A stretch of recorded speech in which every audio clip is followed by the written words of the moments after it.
Hello everybody and welcome to Pineview. This is a text-based adventure that I found on textadventures.co.uk, and I've actually been on the hunt for some really good text-based adventures. I absolutely loved the ones that I have played so far, and it's such an old game mechanic. It's so simple to execute, but it's such an old game mechanic, but it's really it really keeps a person immersed into the story, and I just absolutely love it. There was one that I played on the channel just recently that it was brilliant how it was executed, and I can't remember the name of it right now, but I'll be sure to leave a link to it in the description below because I adored it so much. And since then I've been on the hunt for some good text-based stuff, and I ran across this one on Reddit, and it looked like it had a lot of really neat graphics and just really good overall reviews and everything for it, so I thought we'd give it a shot. You're driving home late one night. Your phone buzzes. It's a number you don't recognize. You ignore it. Your phone buzzes again. It's the same number. You answer it. There's no one on the other end. Okay. Sure. Put away phone. Yes, maybe? I can't see that. Away phone. Away phone. Away. Ah, here we go. This is what it's supposed to be. Yep. You look up to see yourself flying off the road and down a steep ditch. There's nothing in front of you but trees. You don't remember much after that. You drift in and out of consciousness. You blink and open your eyes. The fluorescent light above you is flickering slightly. You try to reach up to wipe your face and rub your eyes, but you can't. Your arms are strapped to the bed. Mr. Adams? The voice is unfamiliar. You twist your neck towards the noise and mutter deliriously. Who? You try to sit up and a blinding pain shoots through your stomach. White light fills your vision and you pass out. You have strange dreams. The smell of fire, of cooking meat, the sounds of something. Fireworks, explosions, you can't tell. You're lost in the woods. Some sort of shadowy figure dances in front of you. It appears to be laughing. Your feet are torn and bloody. You fall to your knees. You can't get back up. You wake up. Sunlight is streaming through the windows. You sit up in the bed, rubbing your eyes. Your arms are free. You're in a hospital room, a fairly clean one, and someone has scrawled, "Have a great day," on the dry erase board on the far wall. You stand up and stretch. There's a small soreness in your stomach, but other than that, you feel great. You can't remember the last time you slept so well. Actually, you can't remember the last time you slept. You can't even remember going to sleep. Come to think of it, you can't remember anything. The door opens suddenly and a small elderly woman in a nurse's uniform enters. Hello, she says. I see you've woken up. You shake your head. The elderly lady in the floral shirt smiles. A little confused still? Don't worry, all of our patients feel that way when they come back from the anesthesia. It's our own special blend, you know. Sounds a little suspicious. I'm sorry, you say. Where am I? Why, you're in Pineview Hospital, silly. That means absolutely nothing to you. What? Pineview Hospital. The nurse looks at you a little more seriously, cocking her head to the side and narrowing her eyes. Are you feeling okay, Mr. Adams? You shake your head again. I'm sorry. You say, Mr. Adams? She sighs deeply. The doctor was worried about this. Are you experiencing memory loss? How would I know? I don't remember. You nod. That's to be expected, she said. The doctor told me to tell you to take it easy for the next few weeks. Don't try and push the memories, they'll come back eventually. Or naturally, or with a yawn, because that's how memories work. And what if they don't? They will. The nurse looks down at her clipboard. How are you feeling physically? You shrug. Like new, I guess. I can't remember ever feeling better. Well, that's wonderful. The nurse's worried look vanished as quickly as it started. The doctors informed me that everything went well with the surgery and you can go home whenever you want. She smiled. Just try to take it easy for the next couple of weeks. Keep the activity light. Don't worry about anything. You want to ask more, but she turns quickly and walks away. You look around the room and spy a backpack in the corner. Opening it, you find a set of clothes and a small identification card from some local college. A name on the front is Casey Adams, and by admiring your reflection in the window, you can tell that the picture is definitely of you. Casey Adams, you say out loud. The name is unfamiliar on your lips. You shrug and slide the ID card into the back pocket of your new pants. Pineview University ID card added to inventory. The nurse returns with a few forms that you sign quickly, and soon you are wheeled to the front door of the hospital. Thank you, you say to the orderly with the wheelchair. Whatever, he responds, and closes the door abruptly. Confused, you turn around and begin walking. Hospital parking lot. It's hot out here. Sun seems to pierce through the haze just enough to reflect off of the tarmac of the strangely empty parking lot. There are no cars that you can see, no vehicles in the area at all, save for one lone motorcycle sitting out in the middle of the lot. That's odd. The parking lot is surrounded by a large chain-link fence and overgrown hedges, making long-distance observation basically impossible. Although you can spot tall pine trees in the distance, there is a small sign that says, "Please do not climb on the trees." It appears that someone has left a set of class notes on a nearby stone bench. You don't really have an urge to go back inside the hospital at this time, so you set your sights on the road leading out to the parking lot into the main section of town, which is on your left. Grab class notes. Go to bench? You can't go there. Walk to bench. No? Go left. Yay! Something worked. Main Street. The air around you is thick and orange. You can't tell if the glow is from the heat, the sun, or some kind of pollution. There are barely any vehicles on the road. To your left is a small diner with a neon sign that reads Chapman's, but the sign is off and the building looks closed. Ahead of you, the road stretches off into the distance, leading towards buildings and businesses. To your right, a side street curves through the trees and bushes, leading towards a large church and railroad tracks off in the distance. In the center of the road is a large circular sewer grate. If you want to head back to the hospital, you can go back to enter the parking lot. Go back. I want to see the class notes. Pick up class notes. Paper seems to be glued to the stone bench. You're not sure why, but you definitely can't remove it. Okay, go left. Go right. A Huffman Avenue. A wave of hot air hits you as you cross Main Street and begin walking down Huffman Avenue. To your right is a large monolithic building with an engraving above the doors that reads Moon River Worship Hall. In front of the building, someone has attached a flyer to the lamppost. Across the street and to your left is a wrought iron fence, behind which you can read a small sign that designates the area as Pineview Community Park. The gate leading inside is closed and wrapped with a large chain and padlock. You can go back to return to Main Street or continue going forward down Huffman Avenue. I can't go into the worship hall. Go to worship hall. The Moon River Church. Excuse me, sir, a man says as you enter the foyer of the church. Do you have a voucher? What? A voucher, sir. No, you say. Then I'm afraid I cannot let you inside, the man says. This is lunchtime, you see. The man gestures to you for you to leave and does not speak with you any further. Fun! Thanks! You guys are welcoming. Yay! Continue down Huffman Avenue. Go forward. This area of town is slightly more wooded, giving everything an eerie darkness around the edges.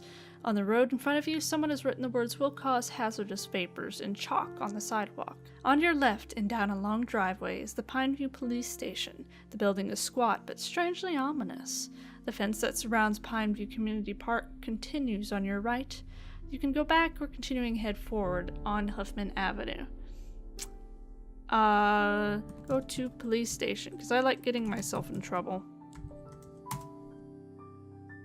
The front lobby of the police station is a small, unfurnished room. There are no chairs or tables, not even proper flooring, just a cement block.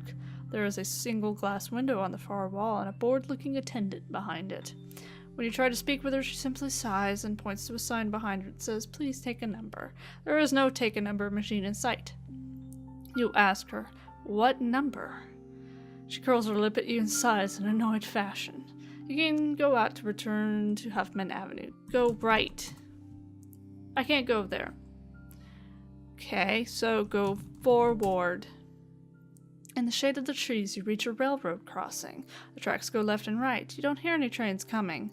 There's a large pothole in the center of the road, which continues forward and back behind you. Enter pothole. Go to pothole. Why can't you go there? Open pothole. Oh, pothole. Why am I going to the pothole? I kept thinking it was a sewer. Never mind. Go forward. Yay! This part of the street is in dire need of repairs. There are holes in the tar and the guidelines have all but faded. To your left there is a path which leads through a large circular clearing and a small boat ramp on Moon River. Ahead of you is a small aluminum building in it with a metal sign that says Moon River Storage Facility. You can go right to begin walking down Kelsey Street. Why would I do that? Let's go left to the circular area. The water of Moon River is deep, dark blue, a stark contrast to the natural orange you have come to expect from the town. It flows quickly through the channels under the railroad tracks and across the bend and out of view. There is a small information plaque by the shore.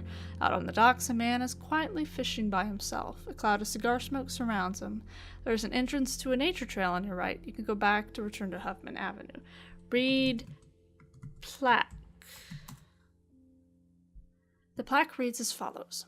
Moon River was discovered in 1452 when the great explorer Clayton Andrews was looking for a hidden treasure trove of gold.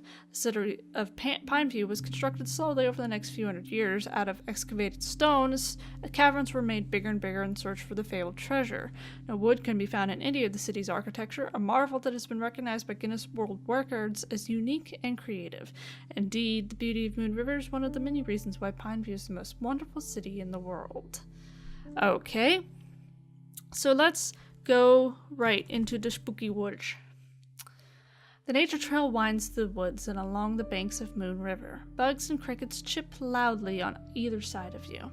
There's another small information plaque a few yards away from where you are standing. The path continues on to your left. You can go back to return to Moon River shoreline. Above you, just out of reach, is a poorly made birdhouse nailed to a tree.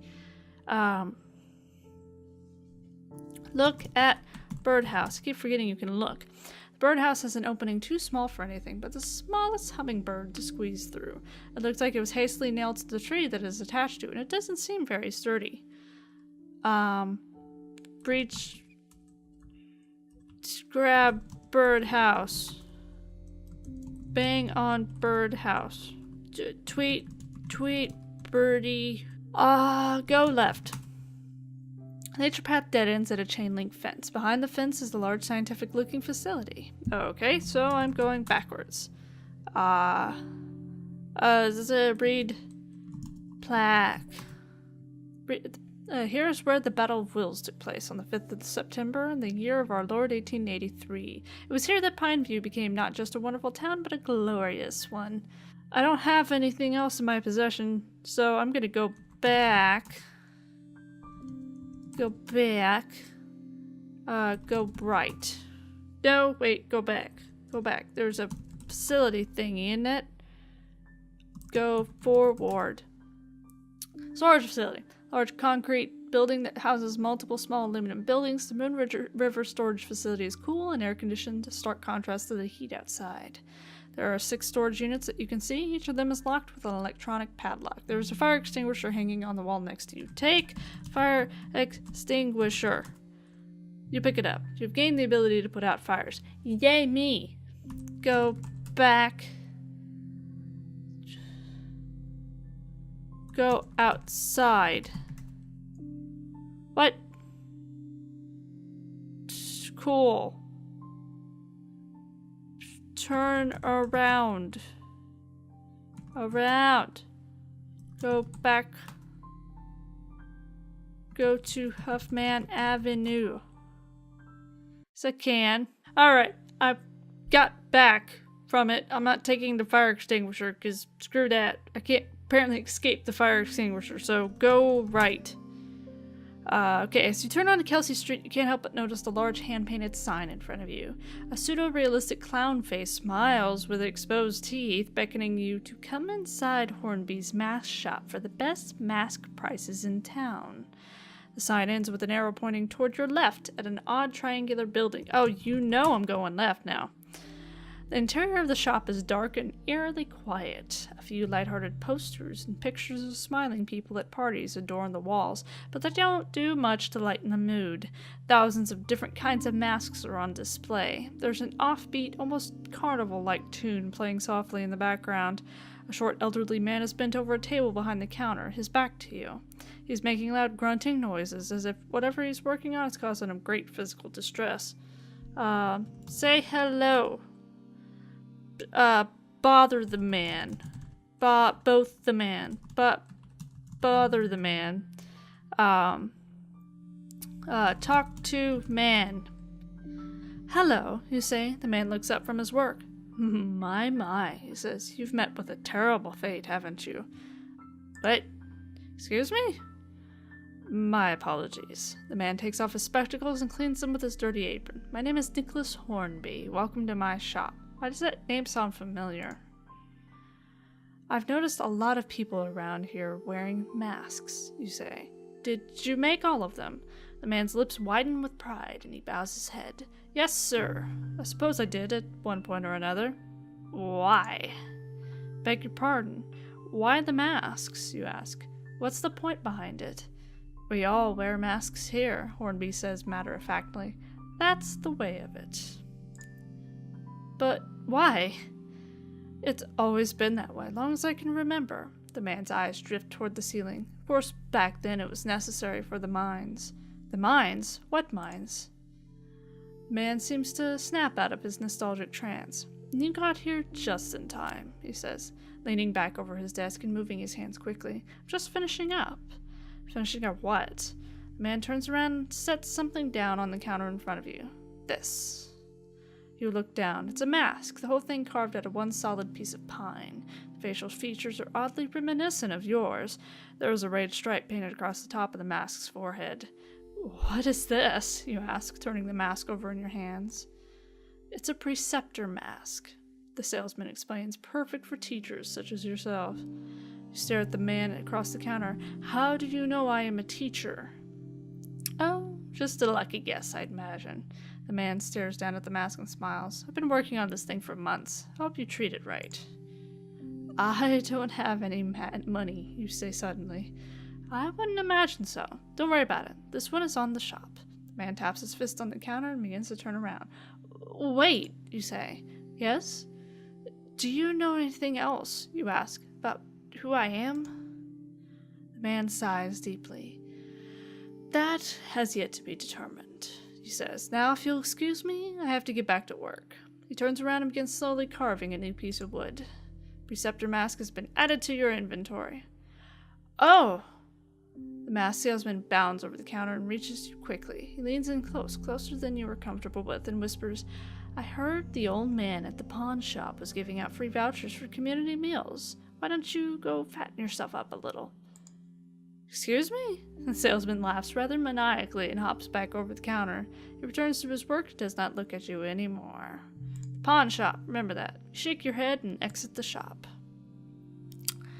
Okay then, so I'm going to go forward. This part of the street is beginning to crack to wear and tear, and a few further down the concrete disappear completely. It is nothing but a dirt road. It continues on forward, winding through the trees, past a sign that says Bubba Ray's Salvage Yard. To your left is a large metal archway leading to Pineview Graveyard.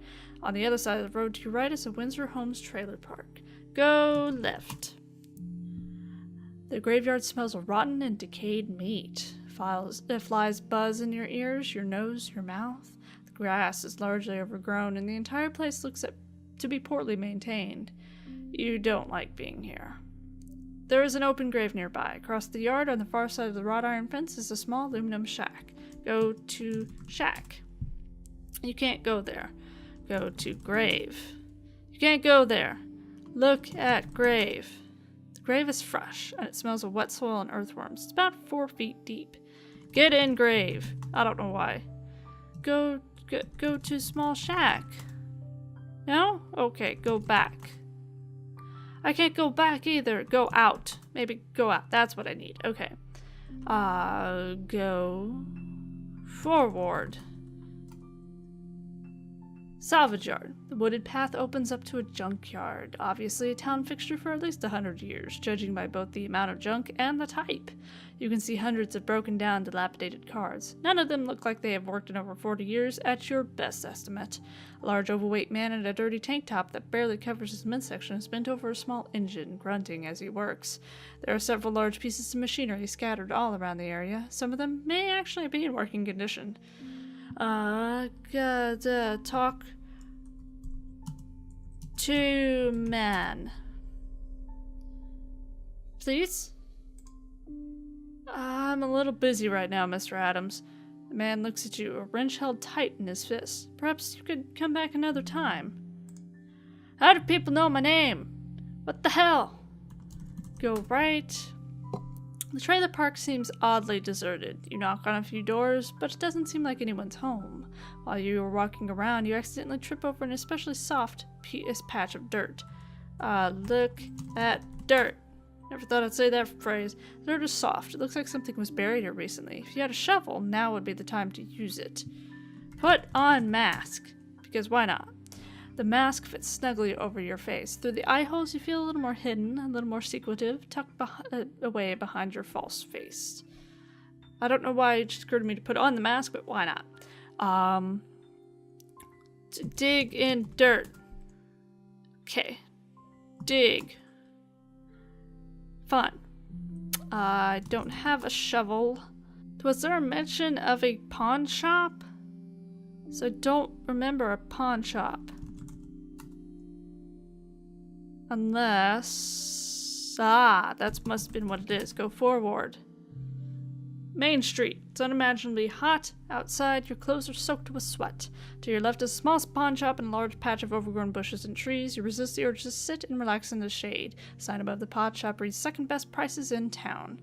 On your right, to your right on the other side of the road is the local post office. The road continues forward to the center of town or back behind you towards the hospital. Look at bushes. Cluster of bushes and ivy. Upon further examination, you spot someone's wallet in the brambles. Take wallet. Put the wallet in your back pocket. Open wallet. You open the wallet. Inside is the driver's license. The wallet belongs to Jennifer Gladson, who lives at apartment 6B in Pineview University dorms. She's 5'7", weighs 112. Her hair and eyes are both brown, and she's an organ donor. The only other thing in the wallet is a debit card belonging to Miss Gladson. It's from the last National Bank. Huh, interesting. Alright, go left. A small chime goes off as you enter the store. You step through shelves of broken TVs, old electronics, and discarded golf clubs until you reach the counter. The interior of the shop is cluttered, with objects and appliances in different stages of disrepair. From where you are standing, you can see plenty of old radios and television sets piled in the corner. Above that, you can also see a shelf of ancient books next to an ornate sword display. On the counter is a small bell and a scratchy misspelled note, which reads "Ring for service." There's an offbeat, almost carnival-like tune playing softly in the background. You can go outside to Main Street. Ring bell. After a few moments, an old man comes teetering out from behind a large curtain that leads to some sort of back room. "Why, hello there, Mr. Adams," he says. "Why do people know me?" "You know who I am?" You are surprised. Of course. The man slowly makes his way to the counter and leans against it for support. "I'm not that much of an old fool yet." I didn't mean that," you say.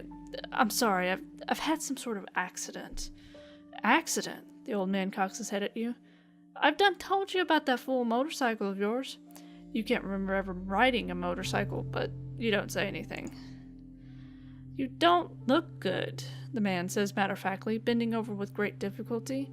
"Thin, stringy. Here," he hands you a piece of plastic. "That's a voucher for a free meal over at the church." No, you say. "No, I couldn't accept this." "Yes, you can. It's free food. Accept it." The man laughs and disappears under the counter for a moment. He reemerges with 2 fistfuls of identical plastic voucher cards. My repairman drops them off during his visits, he explains. I have dozens. Really nothing. Thank you, you say. Voucher has been added to your inventory. Go get yourself some food, Casey, the old man says. It'll make you feel better, I promise. Yes, sir, you say. Thank you. Man nods and meanders slowly back behind the curtain. Go back. Go outside. Yes, I can. Come on. Go out. Damn it. There we go. Okay, go right. I'm gonna go to the post office. There are hundreds of small boxes in front of you with numbers ranging from 101 to 352. They're all locked. A small picture of a crow is hung on the wall. Look at picture. Upon further examination of the picture, you notice writing etched around the frame. It reads, crows can recognize human faces and hold lifelong grudges. Odd. Go out. Go forward. You wipe beads of sweat from your forehead every few minutes as you walk. A few paces away, and you can see a homeless man lying on a bench. Next to him is a trash cart. It probably has all his worldly possessions inside of it. Sneeze. To your left is a small supermarket, the American Marketplace, A&M. Someone has posted a flyer in the building's window. Across the street and to your right is a branch of the Last National Bank. Okay, so, read flyer. Can't read it. Go left. There's a sign posted on the glass door. The A&M supermarket is currently being sprayed for bugs. Please come back later. Okay. Talk to man. He is asleep. Look at trash cart. Shopping cart has not been seen inside of the supermarket in years. It's filled with trash bags of various sizes and shapes. There could be something interesting inside, or it could just be full of garbage. You glance at the bum sleeping on the bench. It doesn't seem like he's going to wake up very easily. You could probably search the cart without disturbing him. It's his stuff, though. I'm not going to do that. Go right. Because that's mean. Interior of the Last National Bank is clean and sterile, almost unwelcomingly so. The cold blast of air conditioning feels good after the heat of the outdoors. A soft white glow bounces off the walls and is calming to your eyes. One armed guard is standing next to a gigantic vault door in the back of the room. He does not look friendly. A woman in a stunning red dress and a long-beaked ornate bird mask is sitting down in front of the waiting areas. Despite her manner of dress, she appears very unhappy. There is an elderly female attendant at the counter. She at least does look friendly, as evidenced by the small smile that appears echoed in the wrinkles of her face. Talk to attendant. Hello, you say. I'm trying to return a lost wallet. Lost wallet? The elderly attendant looks at you. Did it belong to a customer or an employee? You nod and pull Jennifer Gladson's wallet out of your back pocket. I found it in the bushes, you say, by way of explanation. Down there by the pawn shop? The woman opens the wallet and gasps, Jenny! You know her? The woman turned pale white and she stares at you with glistening eyes. Oh, where did you get this? I found it in the bushes, you say, and why? The woman pulls out Jennifer Gladson's ID card and shows it to you. This is Jennifer, one of my best friends. She worked here at L&B with me for almost 3 years. The woman choked back a sob. She was the nicest, kindest, best employee we ever had. What happened to her? No one knows. The woman lowered her eyes and tried to stop herself from crying. She just disappeared a few days ago. The police have been looking, but it's like they don't even care. She blew her nose on a tissue. Her sister told me the police said she probably just ran away. What do you think happened? The woman looks both directions before leaning over the counter and lowering her voice. You don't seem like you're from around here, are you? I don't know. You say, I think I am. I mean, I have this. You pull the Pineview University ID card from your pocket and show it to the attendant. It looks like me, but I have no idea. The woman examines the ID card. Casey Adams, is that you? I think so, you say. This is the staff ID. The woman continues. Are you a teacher at the school? I don't know, you say again. Jennifer went to Pineview University. She was studying physics, I think, or biology, something sciencey. The attendant smiled, remembering. She used to bring those giant books here all the time before she left, studying during her breaks. Do you remember her at all? Ma'am, you say, I don't even remember yesterday. Casey Adams. I can't remember if Jenny ever mentioned you or not. I'm not that great with names myself, but... The attendant sighs, lowering her eyes and looking down again at Jennifer Gladson's picture. I'm sorry, she says. I've just been so worried about Jenny. It was so out of the blue and so unlike her. She would never just disappear like that. I don't know. No one knows. She stopped coming to work. She stopped going to class. She wouldn't answer her phone or the door to her dorm room. When her family finally got too worried, they had the police knock down the door. What did they find? Nothing. Well, not nothing. The place was clean, like incredibly clean. Bleached. Someone had gone down to town on that room. That sounded weird. Okay. Someone had gone to town on that room, removing all traces of something. That's suspicious. And the cops are still saying she's just a runaway. The attendant nods. Have you been to the police department with this? No, you say. Should I? It can't hurt, she replies, but it wouldn't hold your breath. Why is that? It's just the way of it, she says. It's sickening. What can I do to help? You find yourself saying this instinctively, and the suddenness of the words escaping your lips surprises you. The woman looks you up and down. You don't even know who you are, she says. What do you think you could do? I know who I am, you say defensively, and I know what I'm probably called. And I'm damn sure know that the right thing to do is figure out what happened to this girl. The attendant nods. Good, she says. I honestly have no idea where to go from here. She's been missing for days now. She looks down at the counter. Take Jenny's ID to her sister Sarah. She lives out there in the Windsor Homes trailer park, on the other side of the railroad tracks. She would have it. As for figuring out what happened, I guess it couldn't hurt to ask around at the university. Seeing as you worked there, maybe you could get into some places and snoop around. That's a good idea, you say. The woman nods. I'm sorry about your accident, Mr. Adams. I do hope your memory comes back soon. Thank you, you say. I'll do my best. You pick up your things and walk away from the counter and out the door. Did I tell her I had an accident? I don't remember. Anyway, I'm going to go back real quick, and I'm probably going to end by going to the church and getting some grub. Excuse me, sir. Man stops you as you enter the church and looks you up and down. Do you have a voucher? Yes, I do, you say, pulling the voucher from your bag and handing it to him. The voucher has been removed from your inventory. Excellent, the man says. Please follow me, sir. You follow the man into a large dining hall that is buzzing with the sound of hundreds of people talking, eating, and laughing. The man leads you to a small circular table and motions for you to have a seat. What will you be drinking tonight? The man asks as he walks away. The wine or the water? The wine, bitch! A good choice, the man says, and disappears into a crowd of people. You sit at the table by yourself for a few moments, watching everyone around you. They move as if on cue, as if it was rehearsed, like they had done this routine 1,000,000 times. You wonder how many free meals this church gives out, and what that means about the population of the homeless in this community. Suddenly, 2 chairs are pulled out, and a portly man in an oversized blue blazer appears, a thin woman orbiting next to him. May we have the honor? The man sits without waiting for an answer. Casey Adams, right? My name's Kurtz. This is my wife, Rosalind. Hello, you say? A waiter brings you a glass of club soda.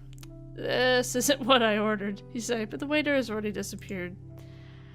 Heard about your little accident the other night. That's why I introduced myself. Truth is, we're old friends. Isn't that right, Rosalind? The woman makes no visible movement. See, I teach at the university too. Geology. You know, rocks and stuff.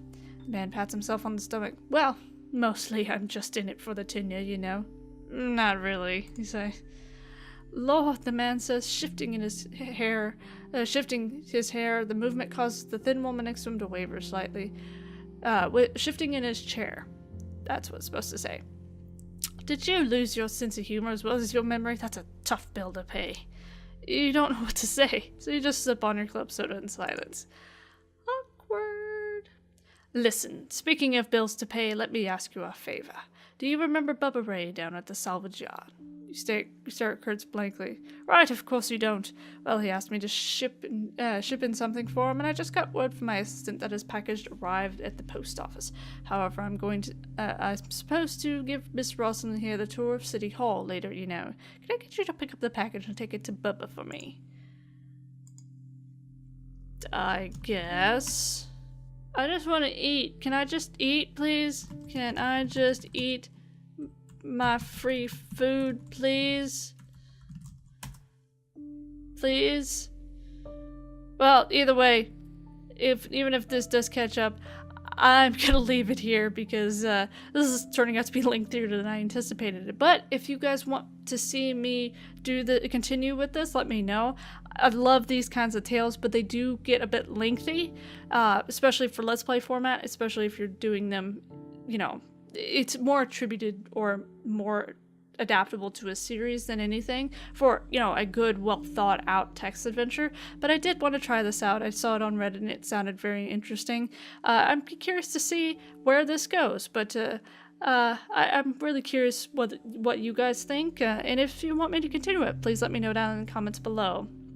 Like and subscribe, and as always, I'm TC Robson.